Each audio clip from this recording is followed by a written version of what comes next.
को पारित हुआ है। देश भर के किसान आपको मसीहा के रूप में मानते हैं। ऐसे हम सबके पूरे देश के प्रधानमंत्री माननीय नरेंद्र मोदी जी का हम अभिनंदन करते हैं, आपका स्वागत करते हैं। आज के इस कार्यक्रम में पार्टी के राष्ट्रीय अध्यक्ष, जिनके नेतृत्व में हम सब लोग संगठन का कार्य कर रहे हैं, ऐसे जगत प्रकाश नड्डा जी का भी हम स्वागत करते हैं, आपका अभिनंदन करते हैं।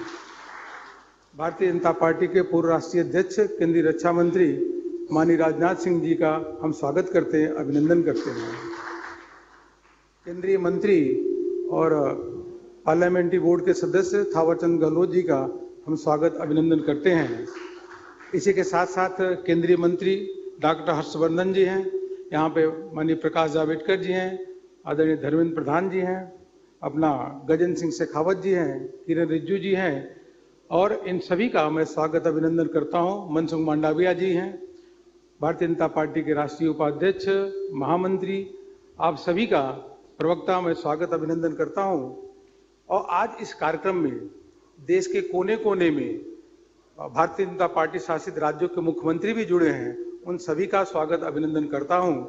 उसी के साथ साथ देश के सभी कार्यालयों पे भारतीय जनता पार्टी के कार्यकर्ता प्रदेश अध्यक्ष के नेतृत्व में वह भी माननीय प्रधानमंत्री जी के संबोधन को सुनने के लिए एकत्रित हुए हैं, उन सभी का स्वागत अभिनंदन करता हूं।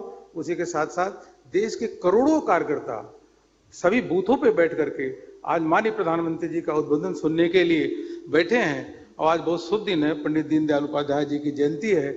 आप सभी का, देश के कोने कोने कार्यकर्ताओं का मैं स्वागत अभिनंदन करता हूं। अब मैं अपने पार्टी के राष्ट्रीय अध्यक्ष माननीय जगत प्रकाश नड्डा जी से निवेदन करता हूं कि आप कृपया आए और हम सभी को संबोधित करें। माननीय जेपी नड्डा जी।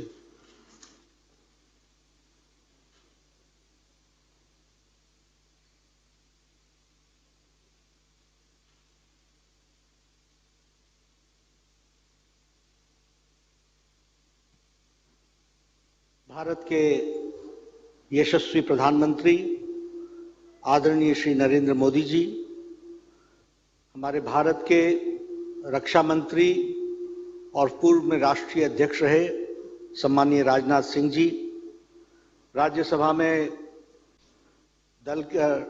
में हमारे नेता और पार्लियामेंट्री बोर्ड के सदस्य सम्माननीय थावरचंद गहलोत जी, यहाँ उपस्थित भारत सरकार के सभी मंत्रीगण, हमारे राष्ट्रीय पदाधिकारीगण और विभिन्न स्थानों से जुड़े हुए हमारे सभी मुख्यमंत्रीगण, मंत्रीगण और भारतीय जनता पार्टी के करोड़ों कार्यकर्ता जो आज इस संबोधन में, इस जन्म जयंती के अवसर पर उपस्थित हुए हैं, आप सबका हार्दिक अभिनंदन, आप सबका हार्दिक स्वागत। हम सब लोग जो एक विचार यात्रा में निकले हैं, उसकी प्रेरणा, उसकी शुरुआत हम सब जानते हैं कि हमारे आदरणीय स्वर्गीय पंडित दीनदयाल उपाध्याय जी के माध्यम से हुई है। उन्होंने हम लोगों को और पार्टी को एक विचार दिया और उस विचार यात्रा पर हम सब लोग निकल गए और इसी विचार यात्रा को पूरा करने का काम हम सब लोगों ने पकड़ा है। आज उनके जन्म जयंती पर सम्माननीय प्रधानमंत्री जी का हम सबको संबोधन मिलेगा। मैं अपनी ओर से, आप सबकी ओर से और भारतीय जनता पार्टी के करोड़ों कार्यकर्ता की ओर से उनका हार्दिक अभिनंदन करता हूं और स्वागत करता हूं। हम सब जानते हैं कि पंडित दीनदयाल उपाध्याय जी ने एकात्म मानववाद के माध्यम से देश को एक वैकल्पिक विचार व्यवस्था दी थी, एक अल्टरनेटिव आइडियोलॉजी जो भारत की मिट्टी से रची बसी रही और भारत की मिट्टी से, संस्कार से जुड़ते हुए विचार किस प्रकार से राजनीतिक दल को रखना चाहिए, उसका प्रतिष्ठापन उन्होंने किया था।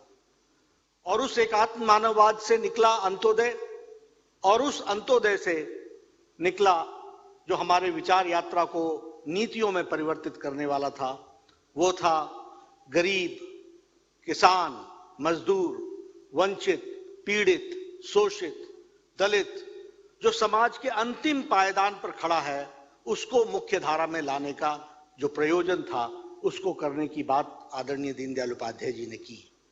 और हमारे लिए ये सौभाग्य की बात है और गौरव का विषय है कि सम्माननीय प्रधानमंत्री जी ने अपने प्रधानमंत्रित्व काल में और गुजरात के मुख्यमंत्री के रूप में भी इस विचारधारा को लेटर और स्पिरिट में जमीनी स्तर पर उसका क्रियान्वयन किया और उसको एक रूप दिया। इस बात का हम सबको गौरव होता है।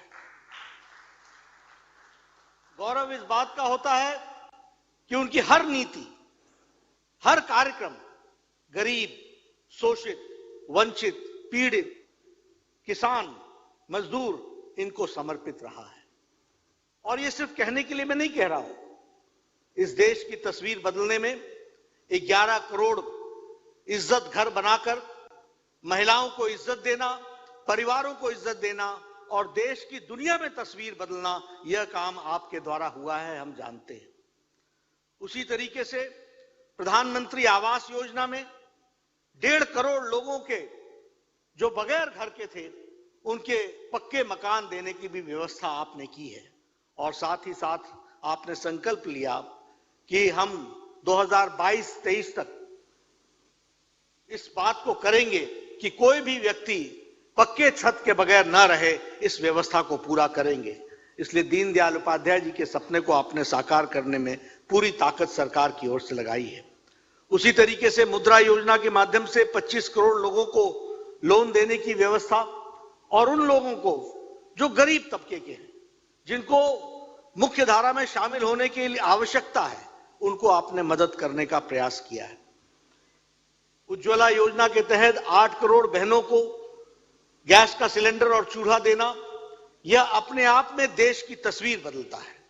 और मैं तो यह कहूंगा कि सिर्फ यह चूल्हा देना ही नहीं था, यह बहनों की स्वास्थ्य की दूरगामी चिंता करने के बराबर रहा और इसने भी देश की तस्वीर को बदलने में और महिलाओं को एक तरीके से आपने आजाद किया, सशक्तिकरण किया, यह हम सब लोग जानते हैं। 2 करोड़ 60 लाख लोगों को आपने सौभाग्य योजना के तहत बिजली पहुंचाई। मैं गांव का रहने वाला हूं, मुझे मालूम है कि घर में बिजली आने का मतलब क्या होता था। 18,000 गांव बिजली से बगैर थे और यह आजाद भारत की तस्वीर थी। लेकिन आपने प्रधानमंत्री बनने के बाद संकल्प लिया और आज 100% बिजली युक्त आपने किया है, यह हम सबको पता है। मुझे खुशी होती है कि आपके नेतृत्व में आयुष्मान भारत बना, दुनिया का सबसे बड़ा हेल्थ कवरेज। लगभग 50 करोड़ लोगों को इसमें जोड़ा गया और लगभग 1 करोड़ 30 लाख लोगों ने इसका फायदा उठा लिया। लगभग 1600 करोड़ रुपए इसमें खर्च हुए हैं और ये वो लोग हैं जो समाज के अंतिम पायदान पर खड़े हैं। रेड़ी वाला, फेड़ी वाला, रिक्शा वाला, ऑटो वाला, रैग पिकर, जो कूड़े से जो सामान इकट्ठा करता है, ऐसे लोग, घर में काम करने वाली मेड सर्वेंट, इनको आपने 5 लाख रुपए का हेल्थ कवरेज देकर के उनको मुख्य धारा में शामिल किया और 1 करोड़ 30 लाख के आसपास 2 सालों में लोगों ने इसका लाभ उठा लिया है। उसी तरीके से प्रधानमंत्री किसान सम्मान निधि, किसानों को मुख्य धारा में लाने का काम पहली बार हुआ। प्रधानमंत्री फसल बीमा योजना, हेल्थ सॉइल कार्ड और फिर प्रधानमंत्री किसान सम्मान योजना, इसके तहत आपने 10 करोड़ किसानों को जोड़ा, उनको मुख्य धारा में शामिल किया है, ये हम सब लोग जानते हैं। और अभी जो किसान का बिल आया है, जिसने किसान को आजादी दे दी कि वह अपने उत्पाद का उचित दाम ले सके और बाजार में उसको जहां अच्छा दाम मिलता है वहां वो जा सके, इसकी आपने आजादी दी। इसके लिए भी हम धन्यवाद देते हैं और हम ये महसूस करते हैं कि आज के दिन आपका जो हम सबको प्रबोधन होगा, जो मार्गदर्शन होगा, आपके बराबर उपयुक्त नेतृत्व देने वाले, इससे हमको प्रेरणा मिलेगी। आपने लेटर और स्पिरिट में अंत्योदय को उतारा है, धरती पर उतारा है। भारत की जनता को आपने नीति और कार्यक्रम के माध्यम से पहुंचाया है।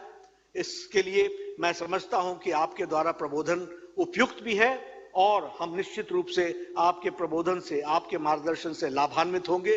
भारत के करोड़ों करोड़ों कार्यकर्ता लाभान्वित होंगे और आपके बताए रास्ते पर चलेंगे। मुझे एक बात की खुशी है कि जब जब भारतीय जनता पार्टी ने आपसे जब भी निवेदन किया है, कभी छोटा या बड़ा कोई भी कार्यक्रम हो, आपने पार्टी के एक समर्पित कार्यकर्ता के रूप में हमेशा हम सबको मार्गदर्शन दिया है और पार्टी को आपने दिशा दी है, दृष्टि दी है। मैं पुनः सभी करोड़ों कार्यकर्ता जो आपको आज सुन रहे हैं, उनकी तरफ से आपका अभिनंदन करता हूं, स्वागत करता हूं और आपसे निवेदन करता हूं कि आप हमारा मार्गदर्शन करें, हम सबको रास्ता दिखाएं और हम आपको विश्वास दिलाते हैं कि उस रास्ते पर भारतीय जनता पार्टी का एक एक कार्यकर्ता चलेगा। धन्यवाद।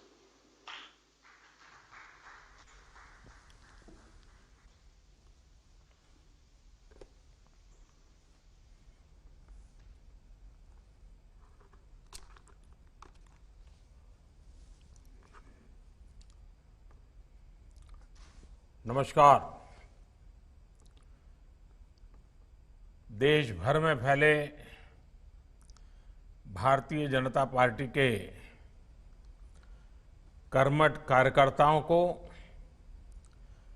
पंडित दीनदयाल उपाध्याय जी की जन्म जयंती पर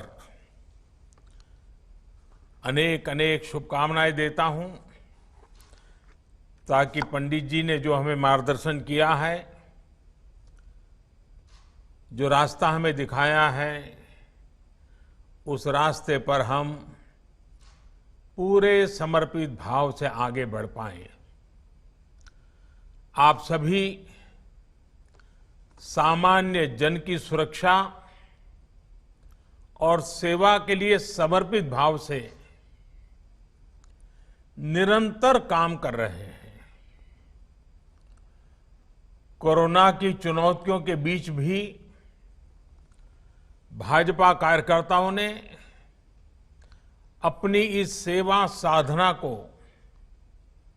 बिना रुके, बिना थके जारी रखा है। इसमें हमारे कई कार्यकर्ताओं को अपना जीवन भी खोना पड़ा है। दूसरों की मदद करते हुए अनेकों कार्यकर्ता स्वयं भी कोरोना से संक्रमित हुए हैं। हमारे जिन साथियों ने अपनी जीवन लीला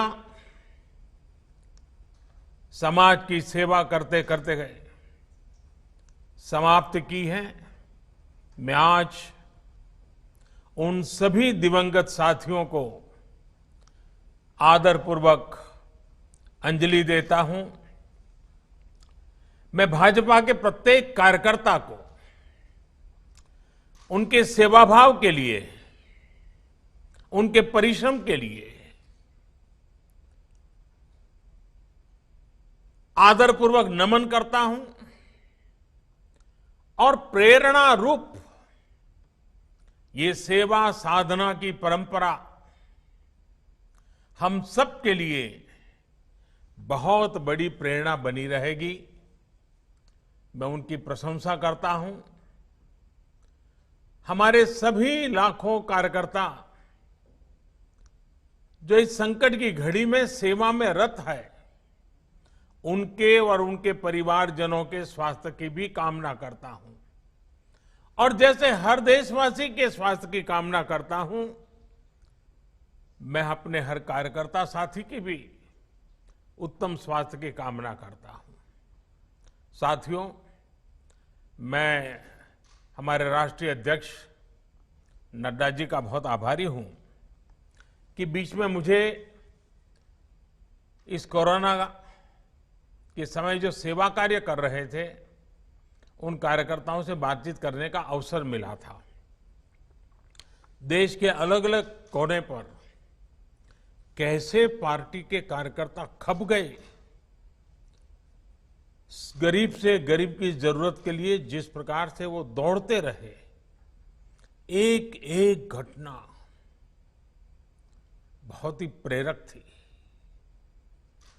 कुछ कार्यकर्ताओं के तो पूरे परिवार सेवा भाव से जुड़ गए थे। और समाज भी देखिए, संसाधनों की कोई कमी नहीं होने दी।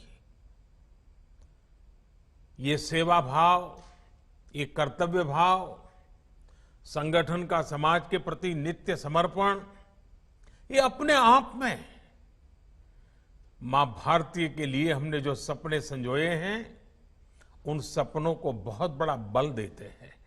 और इसलिए मेरे कार्यकर्ता भाइयों बहनों, आपने जो किया है वो मीडिया में छपे न छपे, टीवी में दिखे न दिखे, लेकिन आपने सामान्य गरीब के दिल में जगह बना ली है। बहुत बड़ा काम किया है। साथियों, आज हमारे बीच ऐसे कम ही लोग हैं जिन्होंने दीनदयाल जी को जीते जी देखा हो, सुना हो या उनके साथ काम किया हो। मुझे पंडित दीनदयाल जी के दर्शन करने का सौभाग्य नहीं मिला था, लेकिन उनका स्मरण, उनके बताए हुए रास्ते, उनका दर्शन, उनका चिंतन और उनका जीवन भी प्रतिपल हमें पावन भी करता है, प्रेरणा भी देता है, ऊर्जा से भर देता है। साथियों, एक राष्ट्र के रूप में, एक समाज के रूप में भारत को बेहतर बनाने के लिए दीनदयाल जी, उनका जो योगदान मिला है वो पीढ़ियों को प्रेरित करने वाला है। भारतीय जनता पार्टी के हम सभी कार्यकर्ताओं के लिए उनका दिखाया मार्ग हम सभी को प्रेरणा देता है, प्रोत्साहित करता है। साथियों, ये दीनदयाल जी ही थे जिन्होंने भारत की राष्ट्रनीति, अर्थनीति, समाज नीति, राजनीति, इन सभी पहलुओं पर भारत के अथाह सामर्थ्य के हिसाब से तय करने की बात बड़ी मुखरता से कही थी, लिखी थी। उस समय जब आजाद भारत के नवनिर्माण के लिए विदेशी मॉडल को अपनाने पर जोर था, तब भी दीनदयाल जी आधुनिक भारत के विकास के लिए भारत की मिट्टी पर, भारत के कोटि कोटि जनों के पुरुषार्थ पर, उनके पराक्रम कर, उनकी प्रतिभा पर भरोसा करके उन्हीं से समाधान मिलेगा, उस समाधान को लेकर वे आवाज बुलंद करते रहे थे। समय ने सिद्ध किया है कि दीनदयाल जी का विजन कितना दूरगामी था, कितना दूरदर्शी था। साथियों, 21वीं सदी के भारत को विश्व पटल पर नई ऊंचाई देने के लिए 130 करोड़ से अधिक भारतीयों के जीवन को बेहतर बनाने के लिए आज जो कुछ भी हो रहा है, उसमें दीनदयाल जी जैसे महान व्यक्तित्वों का बहुत बड़ा आशीर्वाद है। इस बार उनका जन्मदिवस इसलिए भी विशेष है क्योंकि बीते कुछ दिनों में ही देश ने वो अहम निर्णय किए हैं जिस पर पंडित दीनदयाल उपाध्याय जी के चिंतन की प्रकाश रेखाएं हैं, प्रकाश पुंज है। हमारे देश के किसान, हमारे श्रमिक भाई बहन, युवाओं, मध्यम वर्ग के हित में इन दिनों सरकार में रहते हुए, राज्य सरकार में बैठे हमारे और कार्यकर्ताओं ने अनेक अच्छे फैसले लिए हैं, ऐतिहासिक फैसले किए हैं। जहां जहां भी राज्यों में भी हमें सेवा करने का अवसर मिला है, वहां की हमारे मुख्यमंत्री और उनकी टीम, वहां की पार्टी और पार्टी की टीम इन्हीं आदर्शों को परिपूर्ण करने के लिए उतने ही जी जान से लगे हुए हैं। आज से ही देश के ईमानदार करदाताओं के हितों को सुरक्षा देने वाला फेसलेस अपील का प्रावधान भारत की टैक्स व्यवस्था से जुड़ने वाला है।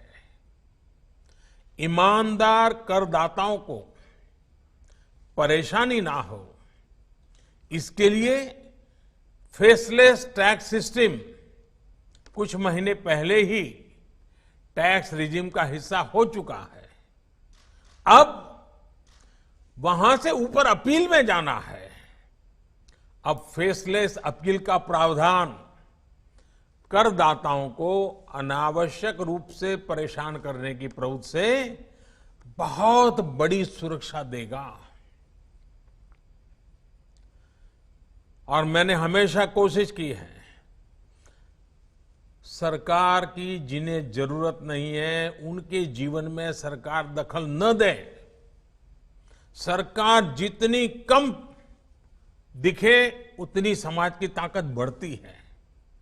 साथियों, आज जब देश को आत्मनिर्भर बनाने के लिए एक एक देशवासी अथक परिश्रम कर रहा है, तब गरीबों को, दलितों, वंचितों, युवाओं, महिलाओं, किसानों, आदिवासी, मजदूर, उन सबको उनका हक देने का बहुत ऐतिहासिक काम करने का हम सबको सौभाग्य मिला है।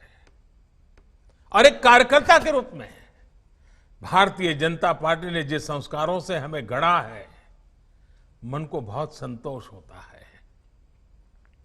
आजादी के अनेक दशकों तक किसान और श्रमिक के नाम पर खूब नारे लगे, बड़े बड़े घोषणा पत्र लिखे गए, लेकिन समय की कसौटी ने सिद्ध कर दिया है कि वो सारी बातें कितनी खोखली थी, सिर्फ नारे थे। मैं समझता हूं देश अब इन बातों को भली भांति जानता है। इसलिए ही दीनदयाल जी कहते थे कि बड़ी बड़ी घोषणाओं के बावजूद जनता की अपेक्षाएं पूरी नहीं हो रही है।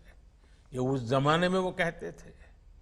और पंडित जी ने कहा था, अव्यवस्था और अनाचार, अभाव और असमानताएं, असुरक्षा और असामाजिकता उस समय का उनका वर्णन था, बढ़ती जा रही है। उनकी कही ये बातें बाद के दशकों में और प्रबल होती गई। दीनदयाल जी तो हमें छोड़ के बहुत पहले चले गए थे। ये तब और बढ़ा जब कुछ लोगों ने राष्ट्रहित और जनहित के बजाय सत्ता और स्वहित को राजनीति का हिस्सा बना लिया। साथियों, किसान और श्रमिक के नाम प्रदेश में, राज्यों में अनेकों बार सरकारें बनी, लेकिन उन्हें मिला क्या?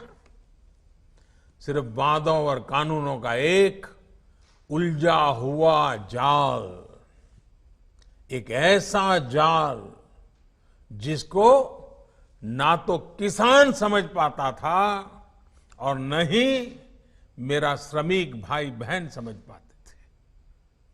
किसानों को ऐसे कानूनों में उलझा कर रखा गया जिसके कारण वो अपनी ही उपज को अपने मन मुताबिक बेच भी नहीं सकता था। नतीजा ये हुआ कि उपज बढ़ने के बावजूद किसान ने पसीना बहाने में कोई कमी नहीं रखी। बूंद बूंद पानी का, तिल तिल जमीन के हिस्से का उपयोग करते हुए देशवासियों का पेट भरने के लिए, सरकार के खजाने भरने के लिए हमारे किसान ने कोई कमी नहीं रखी। उपज बढ़ाने के बावजूद किसानों की आमदनी उतनी नहीं बढ़ी। हां, उन पर दिनों दिन कर्ज बढ़ता गया। कर्ज जरूर बढ़ गया। साथियों, भाजपा के नेतृत्व में एनडीए सरकार ने निरंतर इस स्थिति को बदलने का प्रयास किया है, प्रामाणिक प्रयास किया है, सोच समझ करके प्रयास किया है।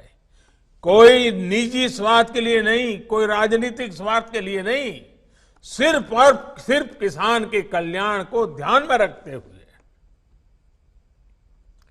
पहले लागत का 1.5 गुना एमएसपी तय किया, उसमें रिकॉर्ड बढ़ोतरी की और रिकॉर्ड सरकारी खरीद भी एनडीए सरकार ने ही की है, इतिहास बना दिया है। बीते सालों में ये निरंतर प्रयास किया गया है कि किसान को बैंकों से सीधे जोड़ा जाए। पीएम किसान सम्मान निधि के तहत देश के 10 करोड़ से ज्यादा किसानों के बैंक खातों में कुल 1 लाख करोड़ रुपए से ज्यादा ट्रांसफर किए जा चुके हैं।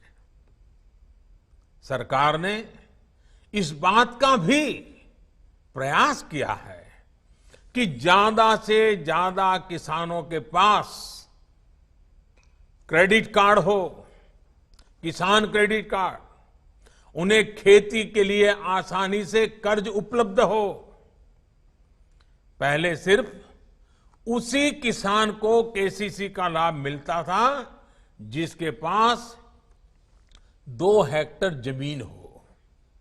हमारी सरकार इसके दायरे में देश के हर किसान को ले आई। थोड़ी सी भी जमीन होगी, किसान है, इसका हकदार है। अब किसान क्रेडिट कार्ड का लाभ पशुपालकों को और मछली पालन से जुड़े लोगों को भी दिया जा रहा है। साथियों, पिछले सरकार के 5 साल में किसान क्रेडिट कार्ड द्वारा किसानों को करीब 20 लाख करोड़ रुपए का ऋण दिया गया था। मैं यूपीए सरकार की बात करता हूं। भाजपा सरकार के 5 वर्ष में किसानों को लगभग 35 लाख करोड़ रुपए केसीसी के माध्यम से दिए गए हैं।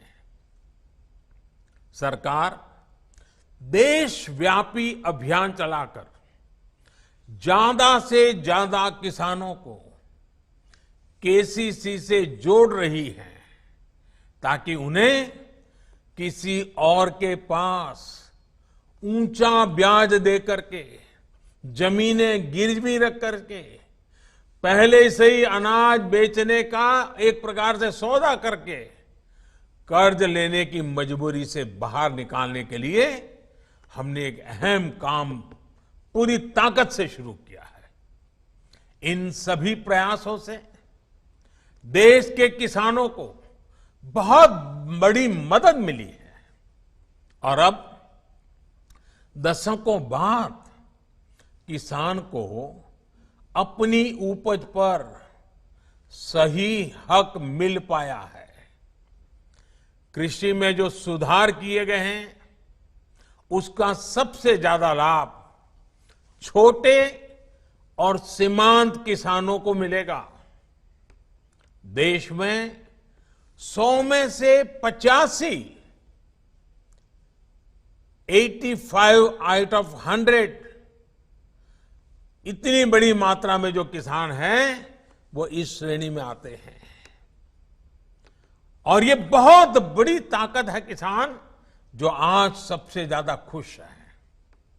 पहली बार उनको अपनी उपज के मोल भाव का विकल्प मिला है।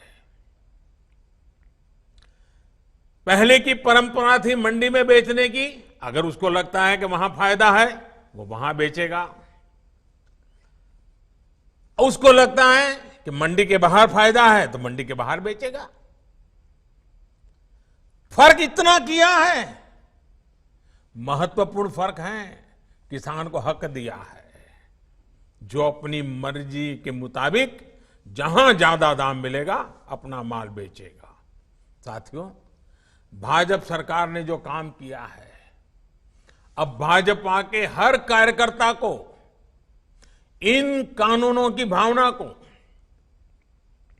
बिल्कुल सरल भाषा में किसान साथियों के बीच बैठ करके, गांव में जाकर के, खटिया की परिषदें कर करके, चारपाई की परिषद कर करके, छोटे छोटे ग्रुप में हमें बताना है।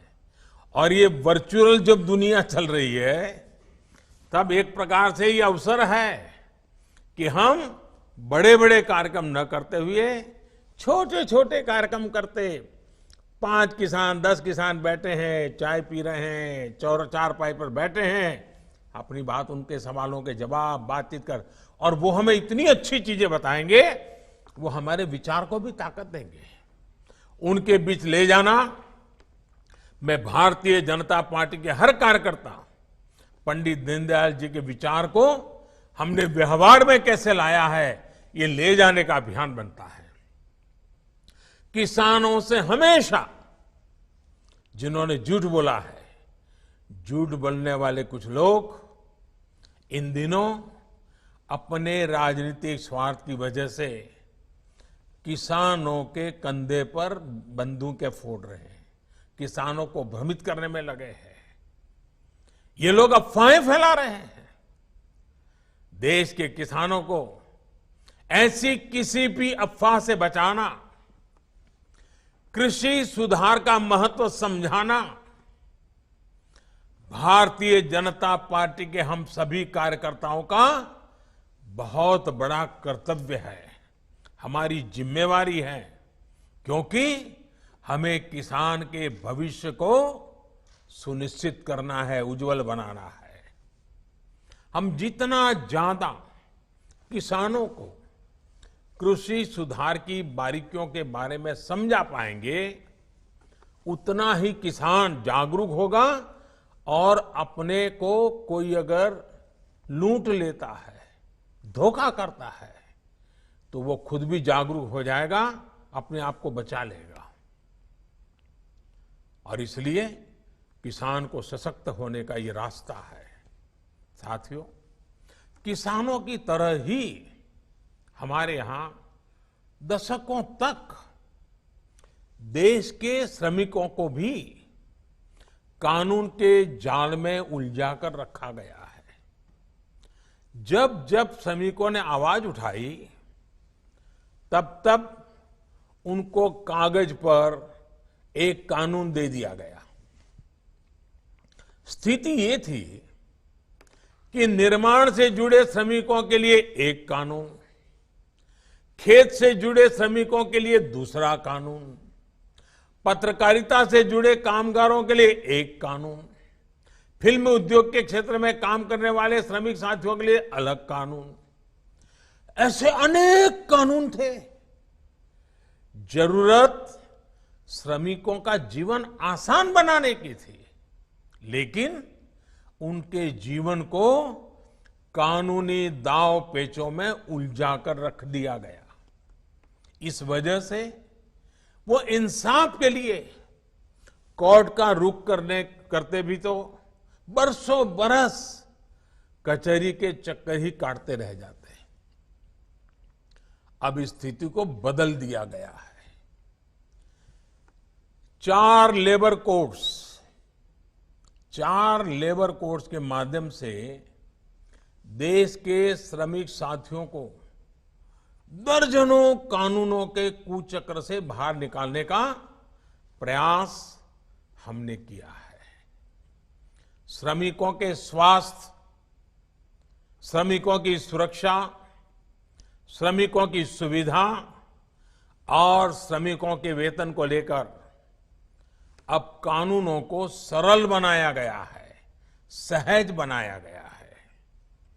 नए कानूनों के माध्यम से देश के सभी करीब 50 करोड़ संगठित और असंगठित क्षेत्र के श्रमिकों को वेतन मिले और वो भी समय पर मिले, इसको कानूनी रूप से अनिवार्य कर दिया गया है।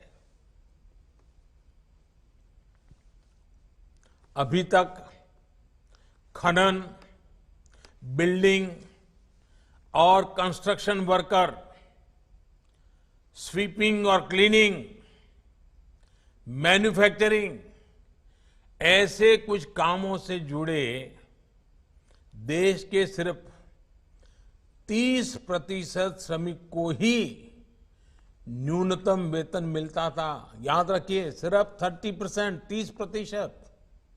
अब IT industry, hotel, dhaba, transport, घरेलू कामगार, असंगठित क्षेत्र के तमाम दूसरे श्रमिकों को भी ये सारे हक मिलेंगे, इसके दायरे में लाया गया है। हमें श्रमिकों के आशीर्वाद मिलने वाले हैं। साथियों, अभी पूरे देश में न्यूनतम वेतन को लेकर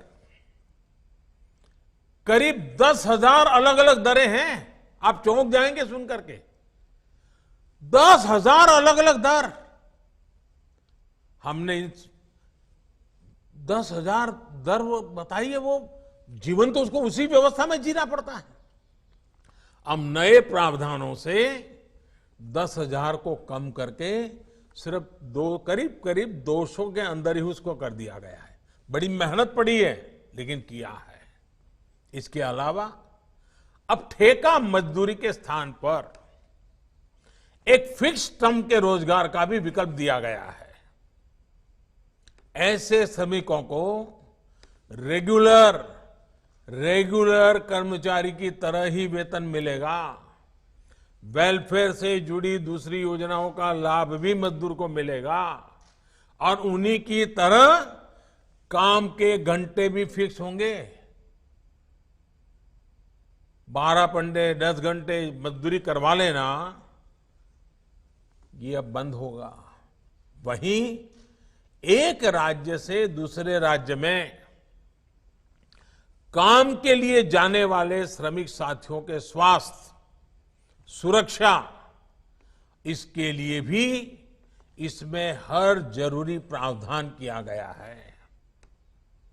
किसानों, खेत मजदूरों, छोटे दुकानदारों, असंगठित क्षेत्र के मजदूरों के लिए 60 वर्ष की आयु के बाद पेंशन और बीमा से जुड़ी योजनाएं हमारी सरकार ने पहले से ही उसका आरंभ कर दिया है।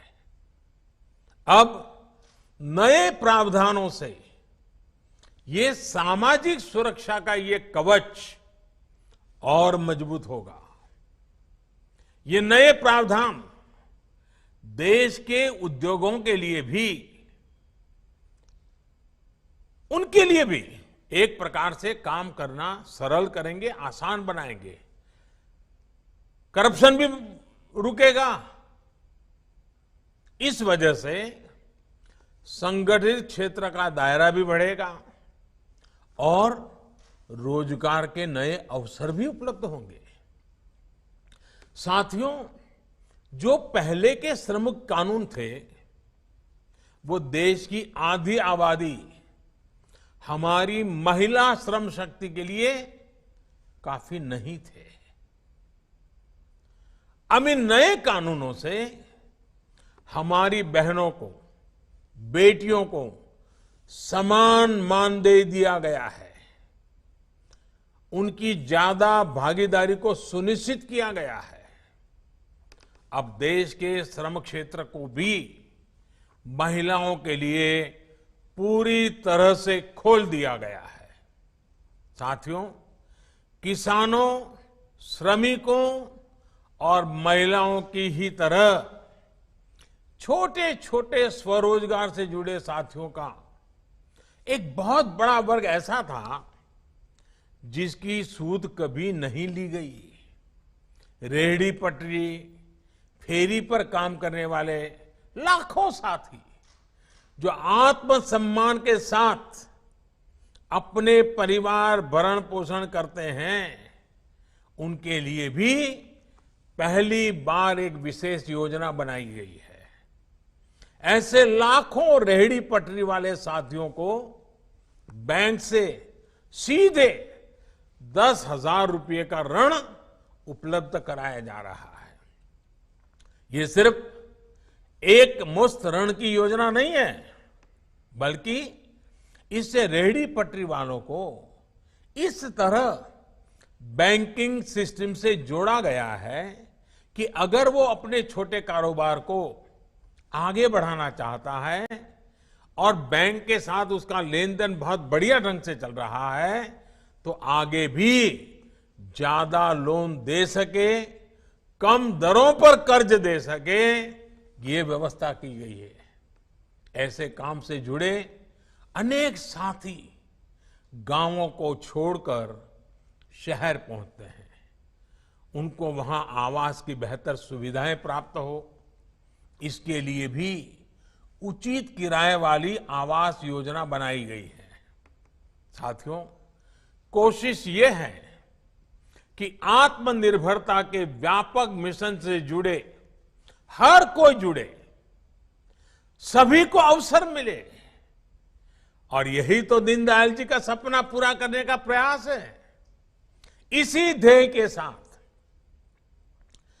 SC, ST, schedule caste, schedule tribe, उन वर्ग के साथियों के लिए भी जो आरक्षण का प्रावधान है, उसको हमारी सरकार ने पार्लियामेंट में अगले 10 वर्ष के लिए बढ़ाया दिया गया है।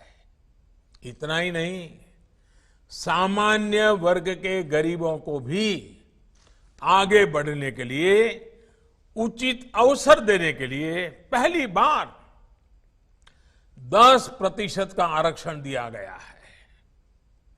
इन सुविधाओं का बहुत बड़ा लाभ समाज के एक बड़े हिस्से को मिल रहा है। साथियों, गरीब हो, किसान हो, श्रमिक हो, महिलाएं हो, ये सभी आत्मनिर्भर भारत के मजबूत स्तंभ हैं। इसलिए इनका आत्मसम्मान और इनका आत्मगौरव ही आत्मनिर्भर भारत की प्राण शक्ति है, भारत की प्रेरणा है। इनको सशक्त करते ही भारत की प्रगति संभव है। भाजपा की हर सरकार, चाहे वो केंद्र में हो या राज्य में, वो यही प्रयास कर रही हैं कि समाज के सभी को सही अवसर मिले, कोई खुद को छूटा हुआ महसूस न करें। साथियों, हमारा वैचारिक तंत्र और राजनीतिक मंत्र साफ है, गोलमोल नहीं है, और हमने उसको जी करके दिखाया है। हम लोगों के लिए राष्ट्र सर्वोपरि, नेशन फर्स्ट, यही हमारा मंत्र है, यही हमारा कर्म है। साथियों, हमारे सारे लक्ष्य इसी एक मंत्र में समाहित है। भारतीय जनता पार्टी के प्रत्येक कार्यकर्ता को 21वीं सदी की राजनीति में अपनी ये पहचान और सशक्त करनी है।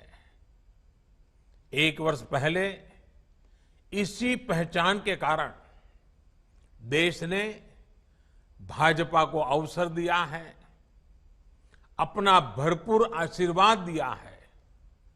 मुझे खुशी है कि बहुत ही कम समय के भीतर हमने दशकों से चले आ रहे मामलों को निपटाया है।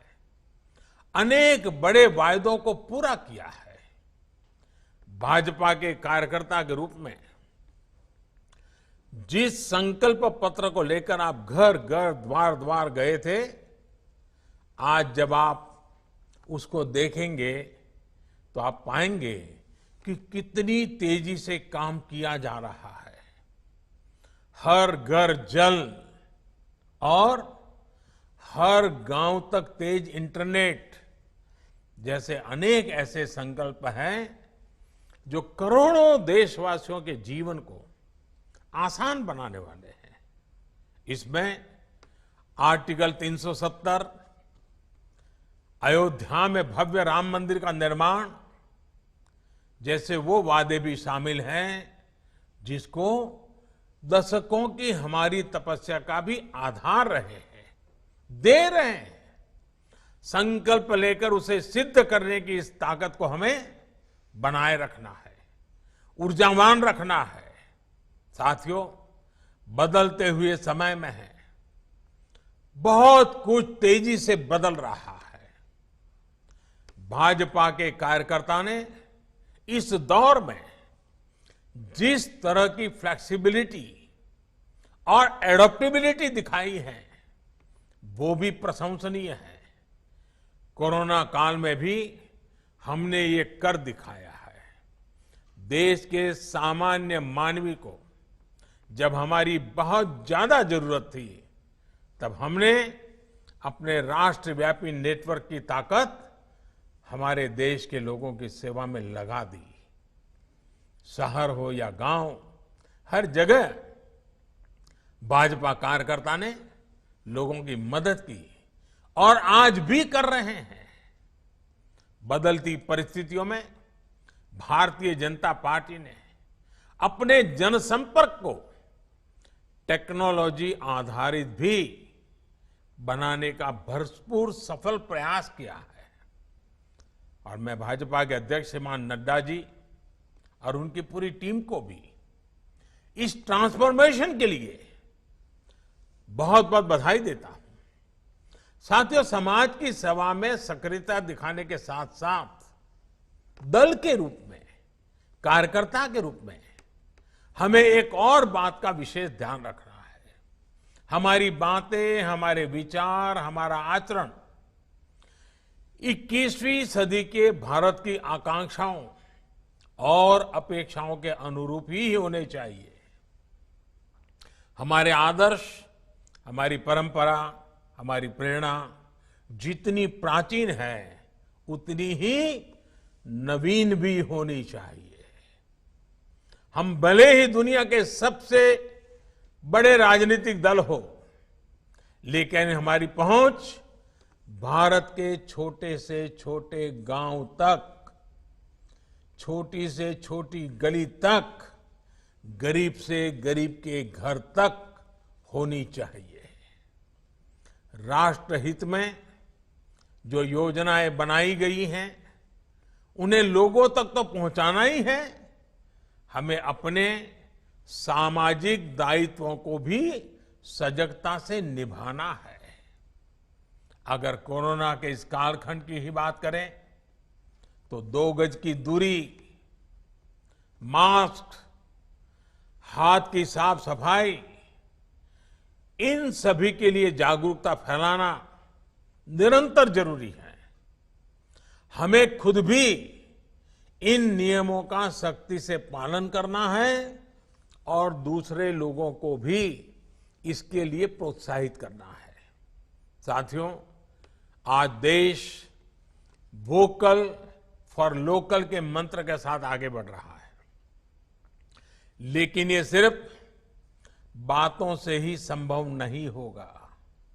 भाजपा के प्रत्येक कार्यकर्ता को भी स्थानीय उत्पादों को प्राथमिकता देनी है।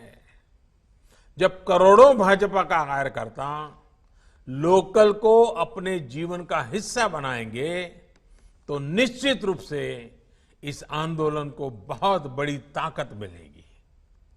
मुझे विश्वास है कि हम सभी अपने अपने क्षेत्र में, अपने अपने बूथ में इसका नेतृत्व करेंगे, उदाहरण बनकर परिवर्तन का माध्यम बनेंगे। देश के नवनिर्माण के इस मिशन में शिक्षा का भी बहुत बड़ा स्थान है। मैं भारतीय जनता पार्टी के कार्यकर्ताओं से आग्रह करूंगा कि हर इकाई 5 दिन 7 दिन का एक विशेष सत्र तय करें, जो विद्वान लोग हैं उनको बुलाएं और हमारी जो राष्ट्रीय शिक्षा नीति आई है, नेशनल एजुकेशन पॉलिसी जो आई है, वाकई उसको बारीकी से अध्ययन करने की जरूरत है। अध्ययन करने से हम भी समाज में ये शिक्षा का जो बदलाव है, जो लोग चाहते थे, इतना बड़ा इसका स्वागत हुआ है, इतनी बड़ी उसका सम्मान हुआ है, लेकिन उसका लाभ हमें पहुंचाना होगा। हमें लोगों के साथ बैठ करके, शिक्षा जगत से जुड़े लोगों के साथ बैठ करके हर इकाई अपने अनुकूलता से 5 दिन का 7 दिन के समिट रखें, रोज 2-2 घंटे के समिट हो। आप देखिए, बात जितनी नीचे जाएगी, लोकल अनुभव उसके साथ जुड़ जाएगा। 30 साल के बाद देश में जब शिक्षा नीति आई है, ये 21वीं सदी का बहुत बड़ा आधार बने, ये देखना हम लोगों का मिशन होना चाहिए। साथियों, मैं फिर एक बार पंडित दीनदयाल उपाध्याय जी को आदरपूर्वक नमन करता हूं। इस पार्टी को बनाने के लिए अनेक परिवारों ने जो अपना जीवन खपाया है, उन सभी परिवारों को नमन करता हूं और आप सभी कार्यकर्ताओं के बलबूते पर मां भारती की सेवा करने के लिए हम जो चल पड़े हैं, मां भारती के लिए जो सपने हमने संजोए हैं, उन सपनों को पूरा करने में पंडित दीनदयाल जी के आशीर्वाद तो हम पर बने ही रहेंगे, हमारे सभी बुजुर्गों के आशीर्वाद बने रहेंगे और आपका परिश्रम, आपका संकल्प, आपका सामर्थ्य, आपकी दौड़ धूप, ये सब कुछ राष्ट्र को आगे बढ़ाने में काम आने वाली है। एक कार्यकर्ता के नाते आप सबके बीच आकर के और ये अवसर पर बात करने के लिए मौका मिला, मैं अपने आप को बहुत भाग्यवान मानता हूं। मैं फिर एक बार आपको शुभकामनाएं देता हूं। आपसे आग्रह करूंगा, आप खुद को, अपने परिवार को सुरक्षित रखते हुए आगे बढ़े, इसी कामना के साथ बहुत बहुत धन्यवाद।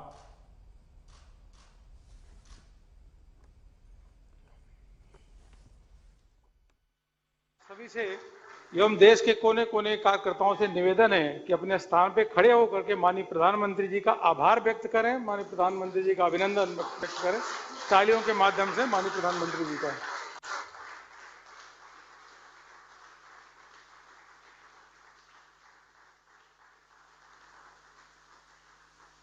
पार्टी के करोड़ों कार्यकर्ता का यह सौभाग्य है कि माननीय प्रधानमंत्री जी के नेतृत्व में काम कर रहा है और जब भी माननीय प्रधानमंत्री जी का संदेश प्राप्त होता है या उनका उद्बोधन मिलता है तो कार्यकर्ता और ऊर्जा से